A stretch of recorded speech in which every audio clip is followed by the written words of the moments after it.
wonderful turnout. It's only been about a month and a half since I last reported to the membership regarding the activities of your Chamber of Commerce. Despite the fact that it's been vacation time of the year, your Chamber directors haven't quit working for you. As many of you well know, the Chamber operates on a committee system which allows for maximum input and direction from members. We are grassroots driven. To tell you a little bit about what our committees have been up to, I'll briefly synopsize the committee chairpeople and the projects they've been working on. Your Resource Committee Chairperson, Dave Duncan, has coordinated earlier in 1992 an opportunity for contractors to express their concerns to our MLA, Corky Evans, regarding province of BC payment for services. As a result of this initiative, a new meeting is scheduled to include this time Controller General of BC, Brian Marsden.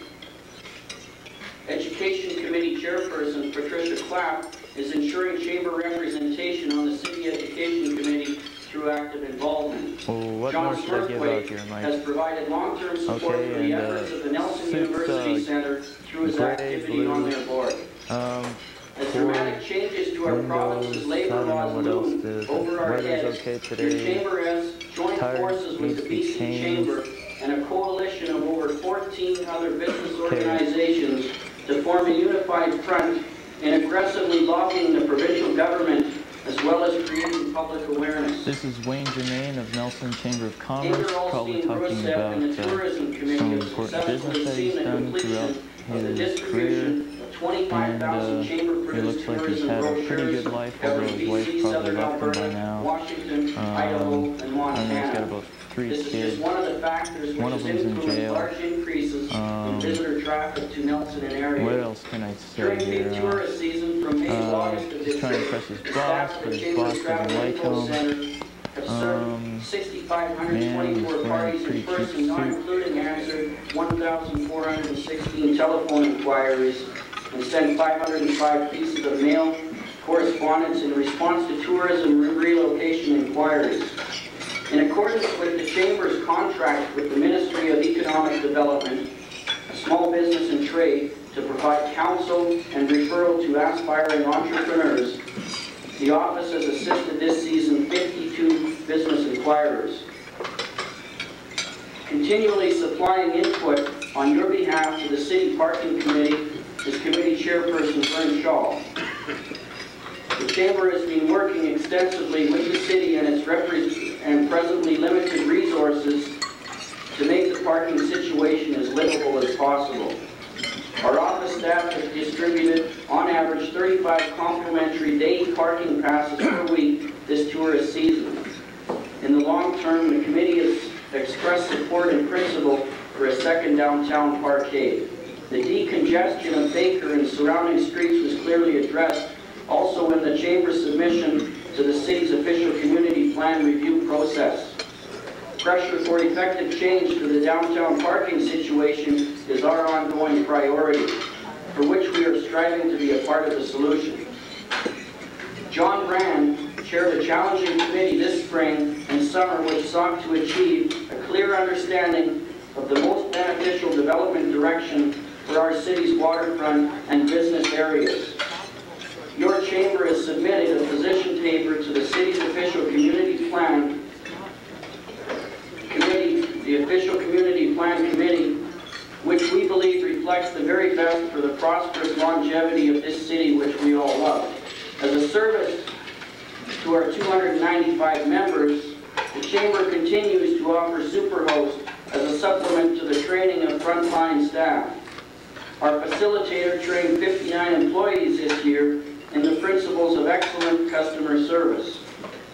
We have received so many compliments from visitors regarding the friendly, caring attitude of Nelson businesses that we know our efforts are working. I thank you for renewing your Chamber membership and for caring about Nelson's economy, its present and future. Thank you very much for your time.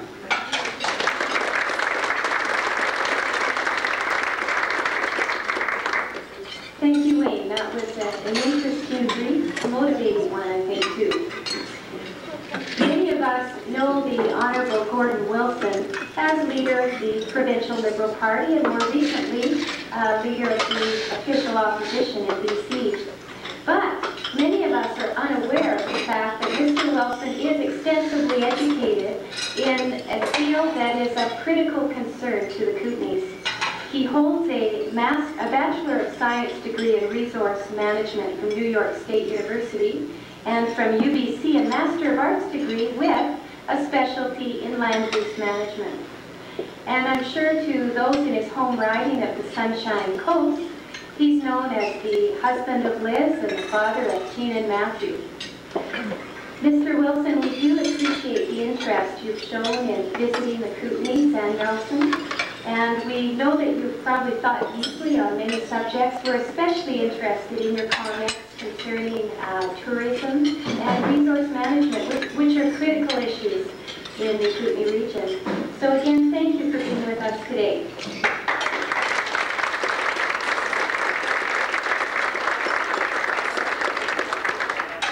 Well, thanks very much. I guess I'll trash my speech now and talk about tourism and land.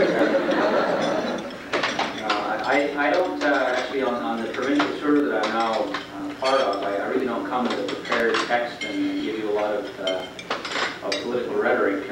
But what I'd like to do is I'd like to share some thoughts and ideas that I have, and leave some time. I understand that we're under a bit of a timeline, but leave some time for some question and answers from you, so that I have an opportunity to hear directly from you what some of your concerns are. Before I start, though, I think we should also acknowledge that Howard Dirk was most recently your MLA and did a very credible job and was very hard on behalf of this community. And I think, Howard, you wrote a vote of thanks for the time and effort you put on, not only on behalf of this riding, but for the province, particularly in your most recent position as Minister of Tourism. And I think that's something we should acknowledge here today.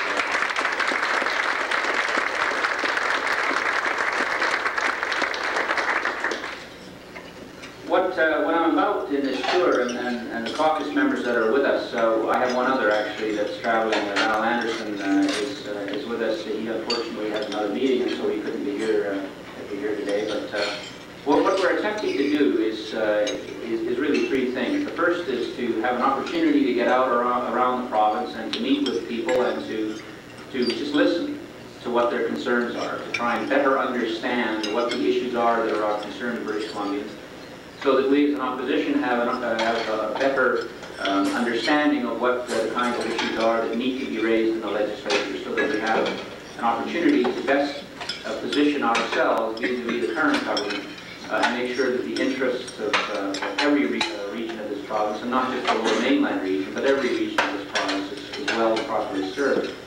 So that's the first job, and I believe that that's it really is an obligation of a politician to do that.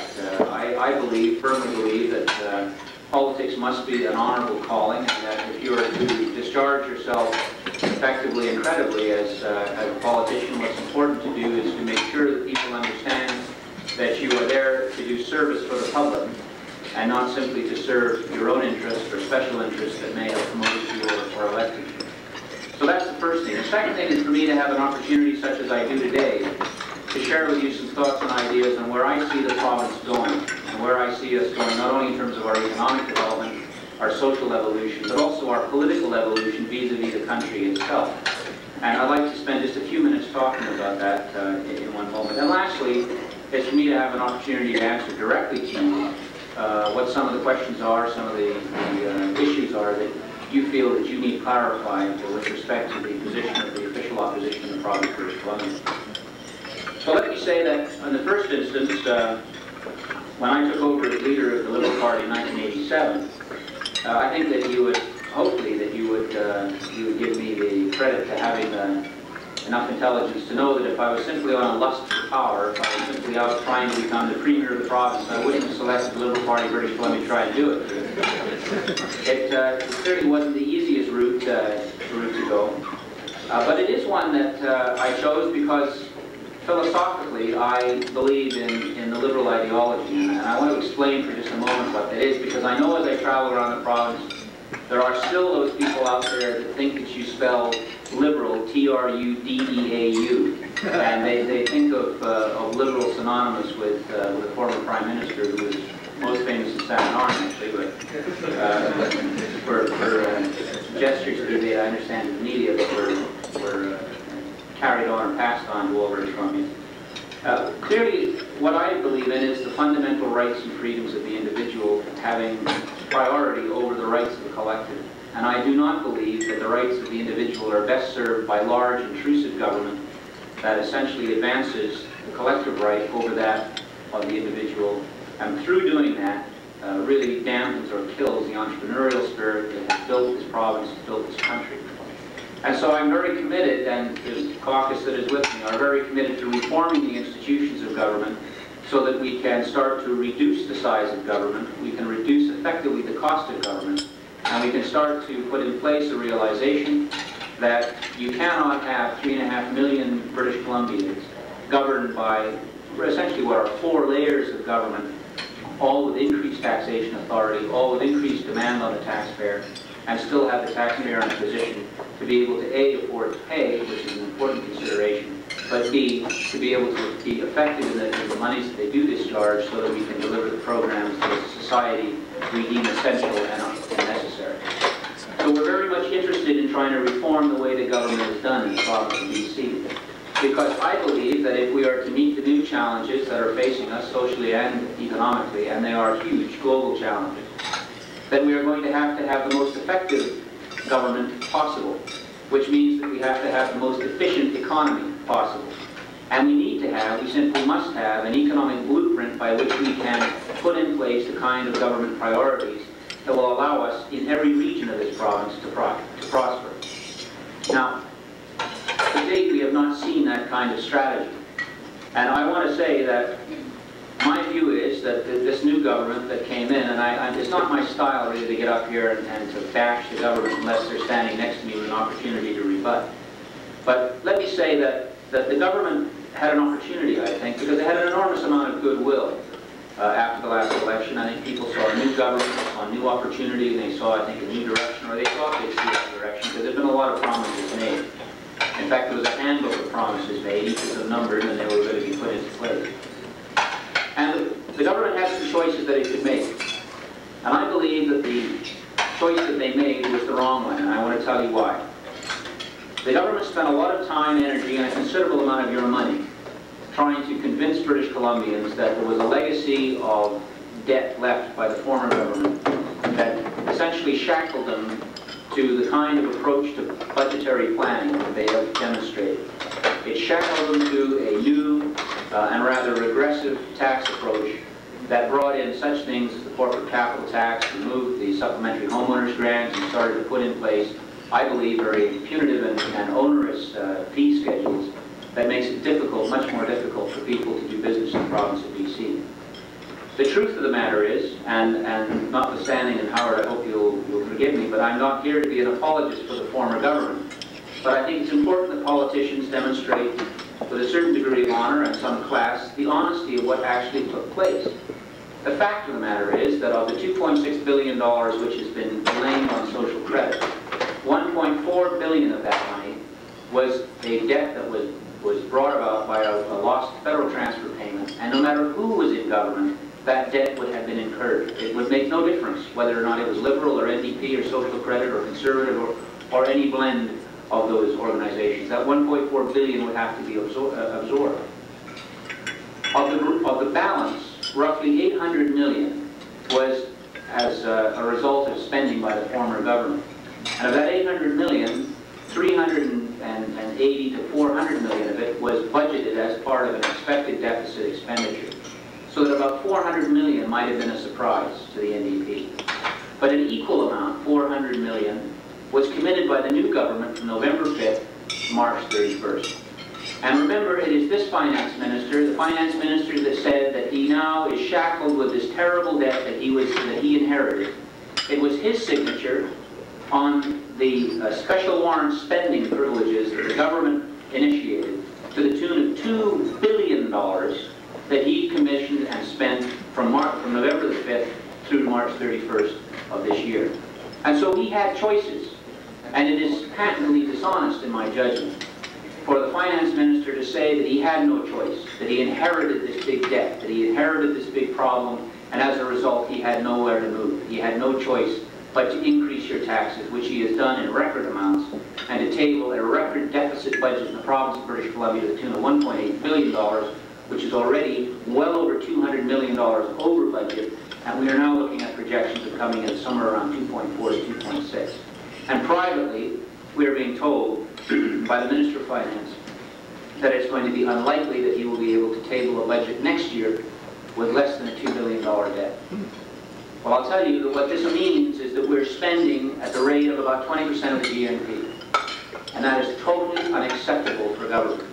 Because it is not done with a view to trying to get a handle on government expenditures. It is not done with a view to trying to move expenditures or to decentralization of the economy back into the regions where the regions can benefit from those dollars. It is done because of a philosophy that says that big government's best, that intrusive government is the way to go, and that there will be an ever-increasing demand upon the tax base in order to support it, because it will be the initiatives of government that will be important, rather than the issues that the people wish to see done that will drive the agenda of government. And I am completely opposed to that. I'm philosophically opposed to that because of what I said a few minutes ago in terms of my belief in fundamental rights and freedom of the individual. That's why I take such strong exception to the kind of direction that the government has taken with respect to our resource sector. This government is killing the mining industry in British Columbia. It's killing the mining industry because it, in my judgment, has a secondary strategy. And I believe that if you look at the problems that we witnessed recently with the West Star situation, with Fording, and the problems that we see in the Elk Valley, and you ask yourself some fundamental questions. Why is it when the pulp mills were on strike that the Minister of Labour was immediately involved? He immediately brought the sides together. He immediately said we cannot absorb this kind of problem in the province of British Columbia because of the effect it was going to have on the economy. And he pressed and pressed hard for Vince Reddy, the mediator, to come in to mediate to get the two sides together and working. The Minister of Labour took action on the pulp mill strike. When the BCGEU, the Government Employees Union, took a strike vote, not only did the Minister of Labour jump, the Premier jumped, and so did the Finance Minister jump. And all three of them got involved, and 48 hours later we have the richest agreement given to government employees in the history of this province.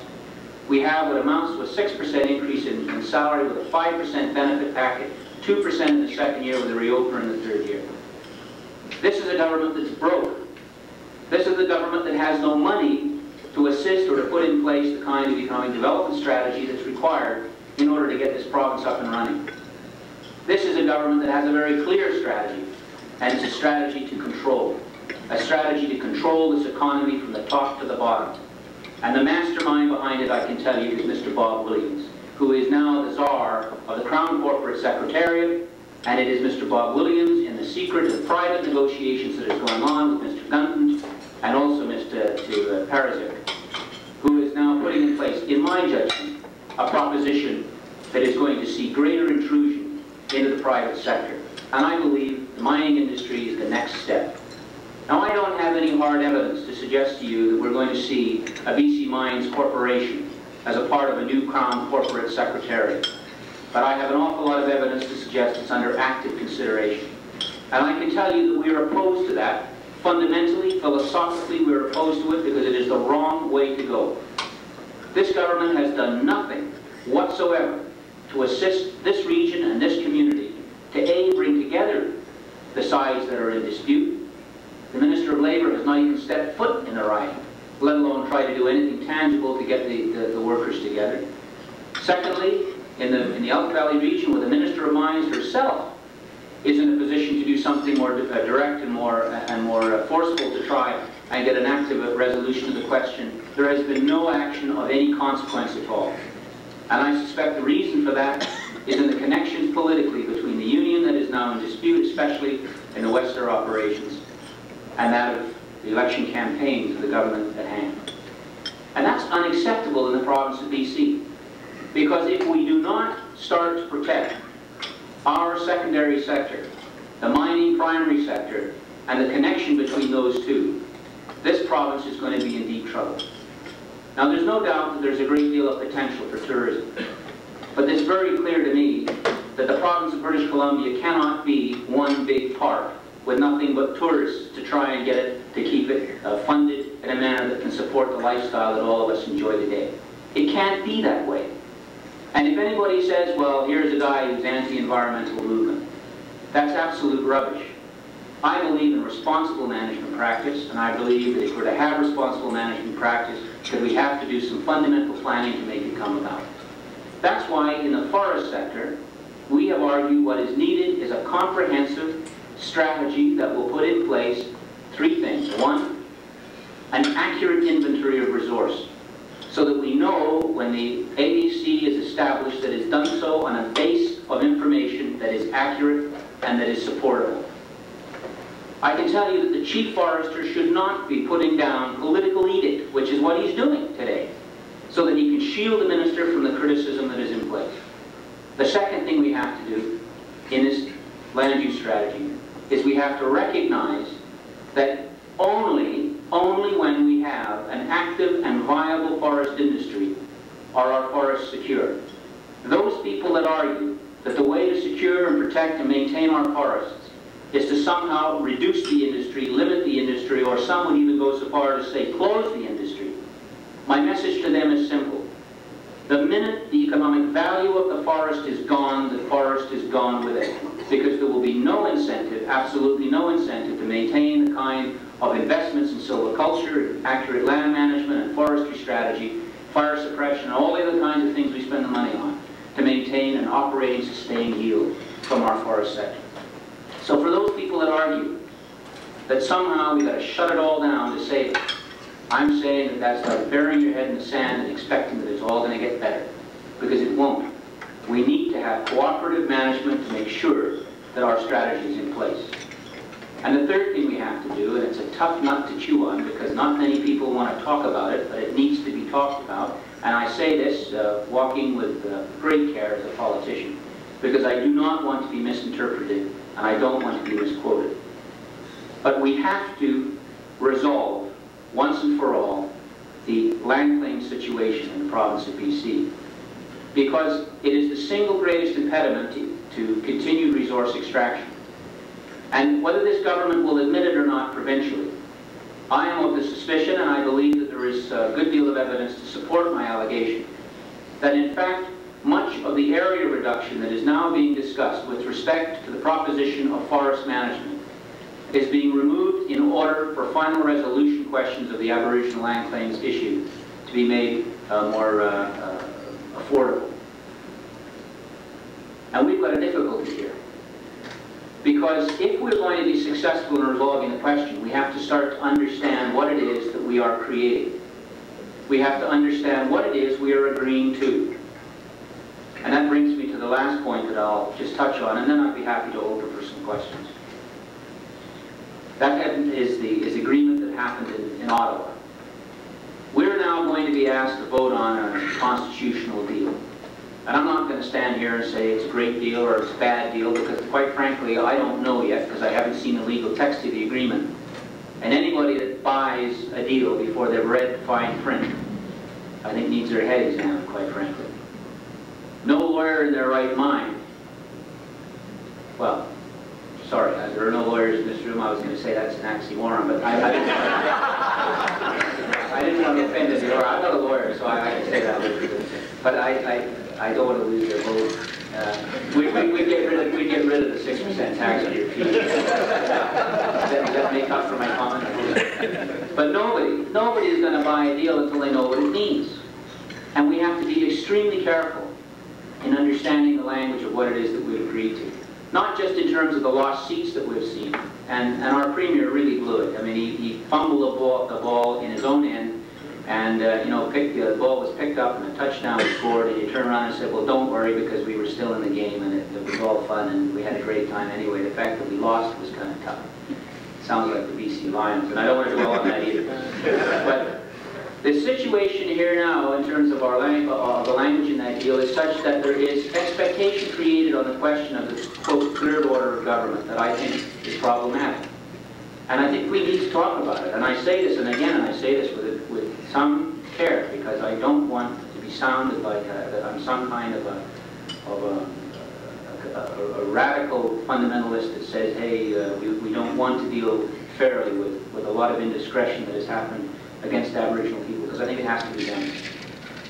But what does it mean? The question I want addressed is, what does it mean? When I spoke with the Premier of Newfoundland, who was the only person who insisted that this Aboriginal self-government be put in place with peace, order, and good government as the guiding principle, I said, Clyde, what does that mean? He says, Gordon, I really don't know, but at least it's better to have it in there than not have it. We've got a situation in place now where anybody with solid investment is going to think twice if in fact the area in which they plan to invest is under claim. We have a situation where there is an expectation, rightly or wrongly, that we are dealing with nation to nation, federal government to nation in negotiation. Where's the role of the provincial government? Where's the role of the municipal government? Where's the role of the regional district government? And what kind of authority will ultimately come down in the taxation facility of this new order of government, and what does it mean? A lot of people don't know, and I put out to you, because it hasn't been really addressed in the press, there will be in this new Senate, this Senate that I believe will be quite ineffective, quite frankly, because it's got a 30-day suspensive power.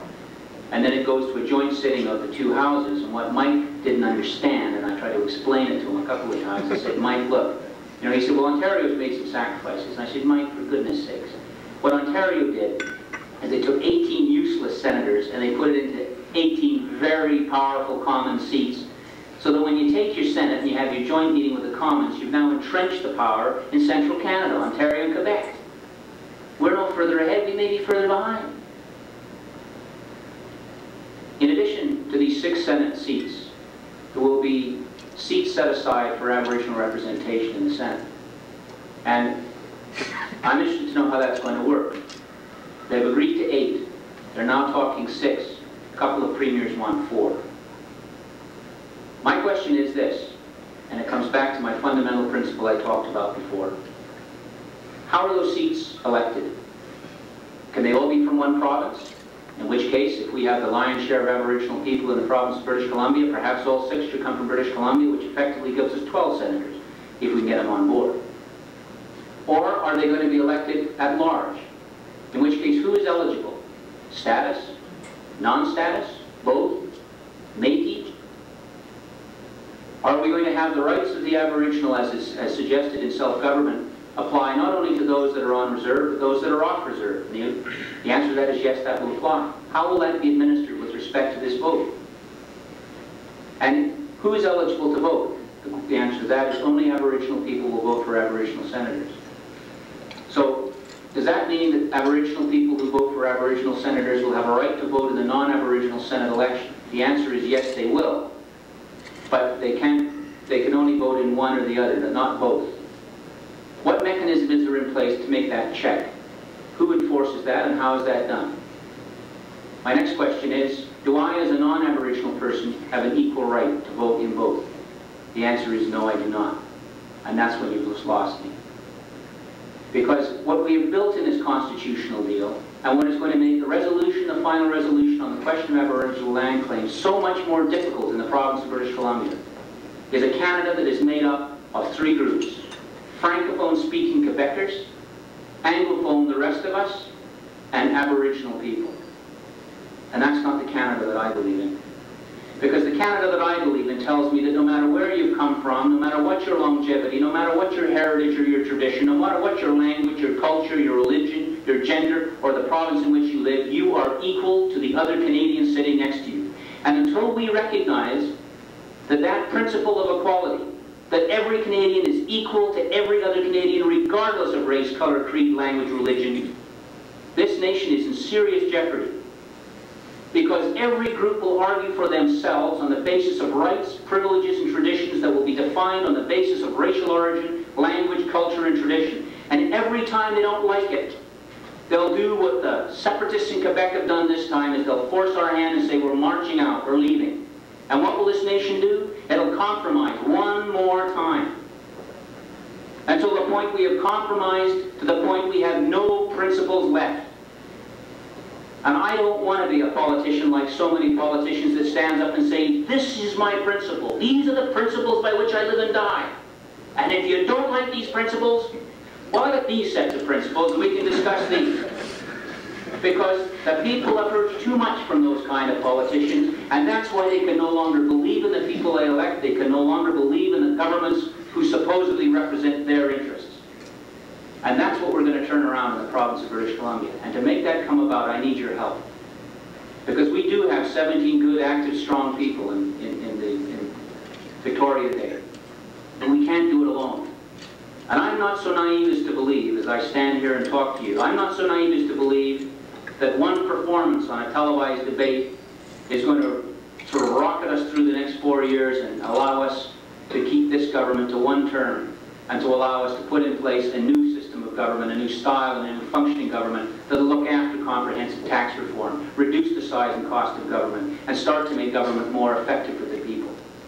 It's going to be done through hard work and dedication and a lot of people committed to the cause. And that's why I'm asking, not just as a Liberal, because I realize chambers of commerce are not partisan meetings. I'm asking as a British Columbian, as a Canadian, because we need to turn this country around quickly. Because unless we do, I believe that my children and future generations of Canadians will never enjoy the wealth and richness that we take for granted today. That it'll be gone, taken from us. And I don't, for my own personal conviction, I don't feel like sitting by and letting that happen. So that's why I'm doing what I'm doing, and that's why I'm out stomping the province and talking to you, so I can better understand how you feel, so I can better represent your concerns and your interests in the cause of building this province as the strongest province in our union, and one that is equal to every province in what is the finest nation in the world. Thank you for being here, and thank you for your patience and listening to me today, and I'd be happy to take any questions you have. Thanks very much.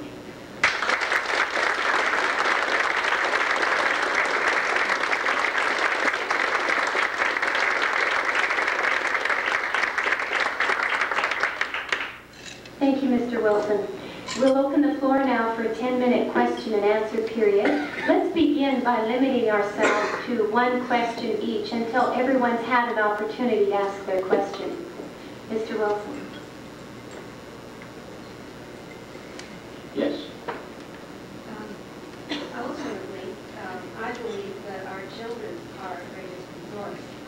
And my concern is the degree of power that the social services mismanagement has over families, in particular over children who are adopted and therefore have trouble with their teenage years.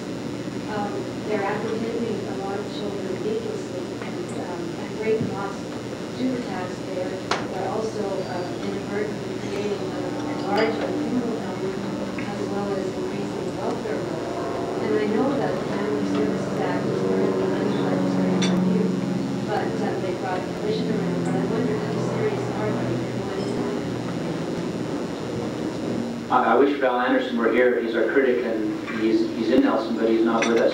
He would give you a much more detailed answer than I'll be able to in a couple of minutes. But the Act is under review. There is a committee that is traveling the province. I understand that they have put together some initial recommendations. I haven't seen them because they've not been privy, or they have been only privy to the minister. But how serious they are, I guess, remains to be seen. My feeling is that we need to change the approach. And that's why we advocate the creation of the Ministry of Community Development. And that brings together, it integrates government services so that it doesn't increase, it doesn't create a new bureaucracy. What it does, it brings existing bureaucracy together so that it can start to put in place an integrated service that can make essentially almost a one-stop shop possible for people.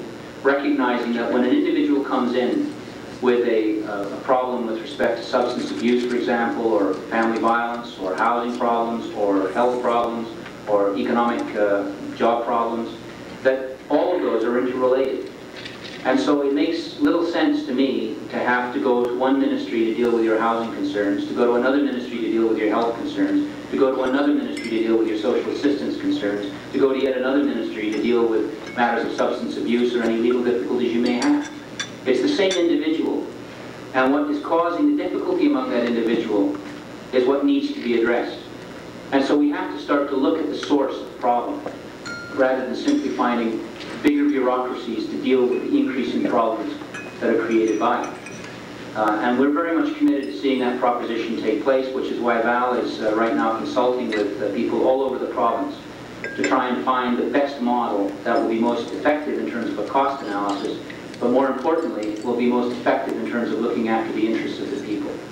It's really time we started to invest in the people of this province, rather than simply invest in the institutions that regulate them. And that's the difficulty we've seen in BC.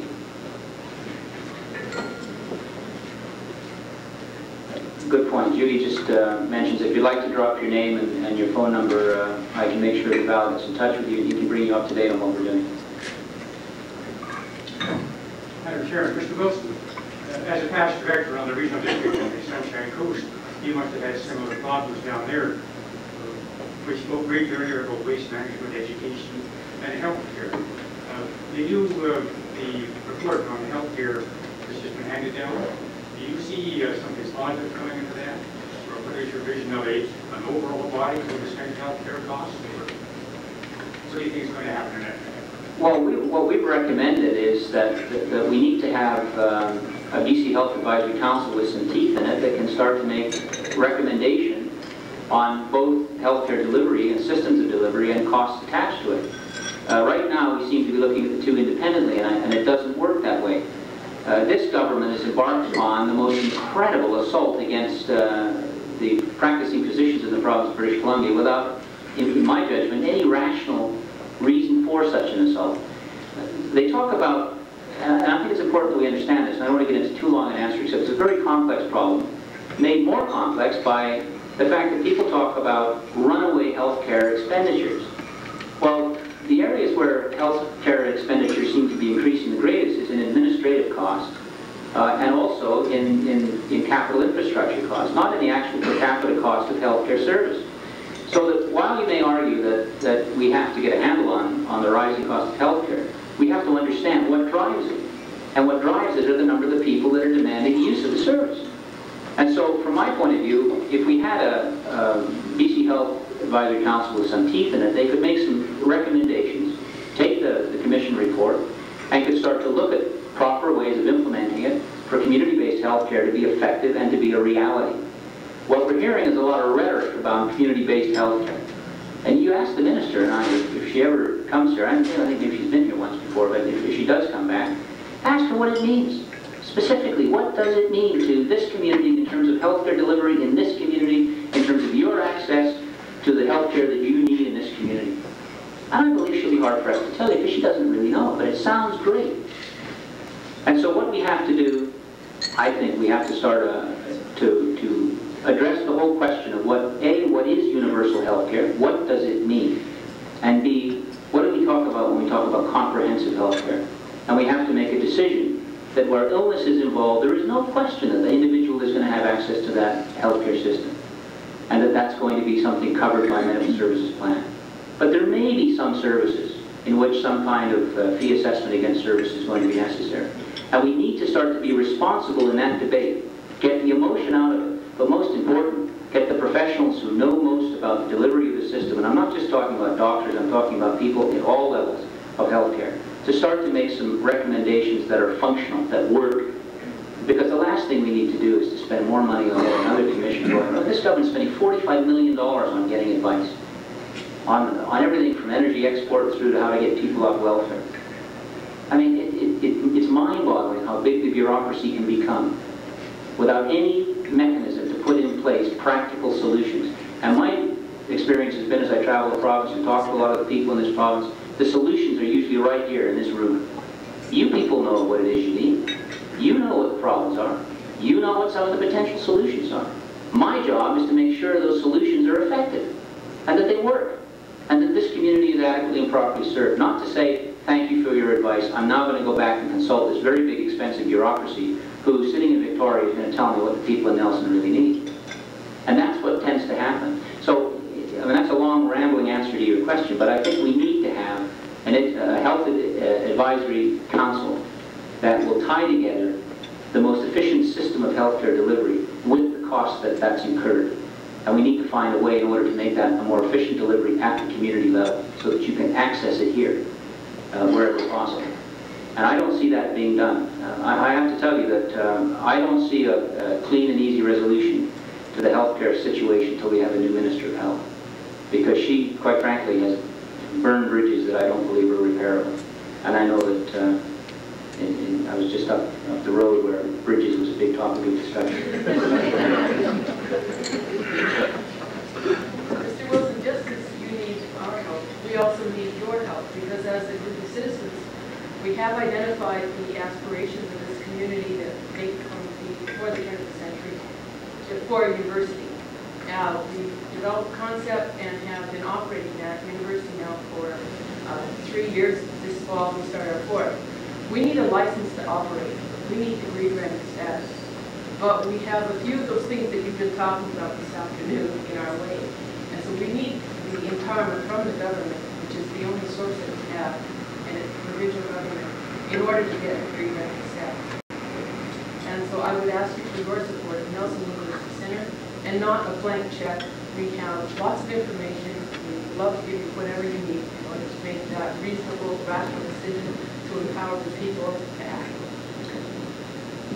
Well, I hear what you're saying, and I have to tell you that a blank check for me wouldn't be very helpful to you. At least not for the next few years, and even then I'm not sure we can do that.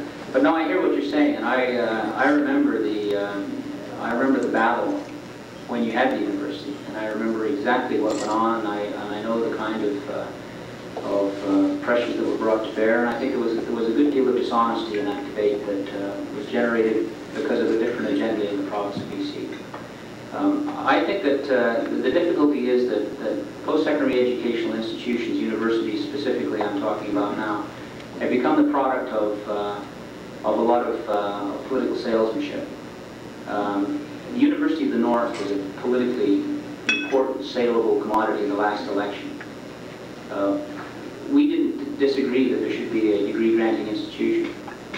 We would have liked to see a much more close connection, however, to College of New Caledonia and Prince George to see how, in fact, we might have looked at a more cost-effective application of dollars. That didn't happen. It was unpopular to say that because everybody wanted the edifice, they wanted the structure of the building. I think Nelson is an area that deserves that status. They deserve a degree-granting facility here. And it's one that would have our support. But it would have our support with the qualification, and that is that it would have to be built into a proper post-secondary education strategy that would allow us to integrate existing services with new facility development so that we can do it in a manner that's affordable and one that's realizable in turn. Now, you're to be congratulated on the work that's been done here. I'm actually quite familiar with the work that you've been doing. Mostly because I think you've been making me familiar with it on a fairly regular basis. But you really are to be congratulated for the work that you're doing, and you would have our support to make sure that that can come about. And I want you to know that when you hear me say that, it's because I mean it. It's not because I think that's what you want to hear. But I do think we need to sit down and talk about financing, and I think we need to talk about long-range planning, because it's something that needs to be done in conjunction with what's happening in the provincial strategy. Just let me say, because I've got this note, this is the last one, and I guess we're almost out of time. But I want you to know that when I got into politics, I didn't, and through the Liberal Party, I really didn't have a whole lot to lose, you know, because we didn't have any elected members, and I think we had about 2,100 members and about $79 in the bank. And most people said, you know, Wilson, you're out of your mind. You'll never elect any Liberals in the province of BC. But I instinctively, I knew that we were going to have to win it from the NDP. That I knew, because it would. I mean, it seemed to me, and with the greatest respect, that social credit had run its course. And I believe that to be true today. And I don't mean that in any way to be disparaging. I just think that that's the reality. And I think we needed a free enterprise party to make it come about and to win it off the NDP in a one-term government. That's what I'm about. And I said in '87, it'll be 8 years till we form government. Well, 4 years we're in opposition. 4 more years, I believe we can form government. But if we're going to do it, we're going to do it through honesty and through an open dialogue with the people. In the last election, you know, there was a great controversy over an interior cancer clinic. And I went, this was after, I think it was just before the debate. We had some media interest anyway. Finally, they were starting to get some media interest in the Liberal Party. And I went into Kelowna, and Judy Tyabji is our MLA from Kelowna, which is a testament to my saying to the people of Kelowna that yes, you'll have a cancer claim. It's not the only reason she got elected. She would have elected whether I said yes or no, I suspect anyway. But when they asked me, where will the cancer clinic be, I said in Kelowna, because that was the best information at hand. That's what everybody in the professional field has said should be done. And that afternoon, I arrived in Kamloops, which was the rival community. And I went through the whole session there, and I thought I got away with it, to be honest with you, because the question hadn't come up, and finally somebody said, one more question. By the way, they're fired. And that last question, the last question was, Mr. Wilson, if you were to form government today, where would the cancer clinic go? Would it go in Kamloops or would it go in Kelowna? And my answer was, I wish you had not asked me that question, because you are not going to like my answer. My answer is that we would put it in Kelowna, and I'd be happy to tell you why. Well, my two candidates in Kamloops just about fell off their chair. They couldn't believe that I had done this. I sold them down the drain. They told me that I cost them the election. And maybe I did. Maybe that did cost them those 2 seats, and I could have used 2 additional very strong MLAs. But it gave me something. It gave me in Kamloops the knowledge that when I, as the leader of the Liberal Party and as the official opposition leader now, when I say something, people can trust it to be true. And that I'm not going to go and tell them something that doesn't come about. Unlike the now Premier, who promised Kamloops, Kelowna, Prince George, Salmon Vernon, I forget everywhere he went, but I'm just kidding. He promised at least 2. And he knew full well he couldn't deliver it. And I give you that just because I think it's important for you to know that that's a commitment I'm making to the people of the province. And so when I say that I believe you need the support, you can take that to the bank, and it's better than a blank check in the long run. Thanks very much.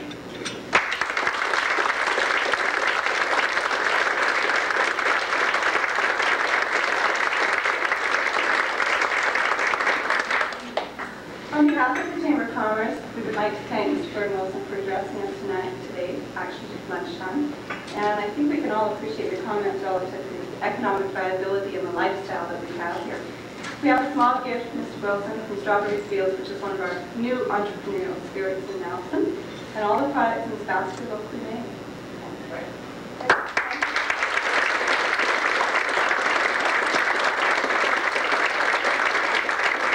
Thanks very much. I've got 3 days on the road here, so I'll enjoy this, I'm sure.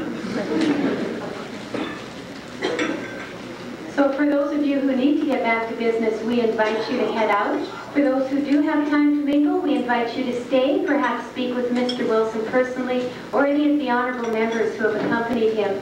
Thank you again for your continued support of your Chamber of Commerce.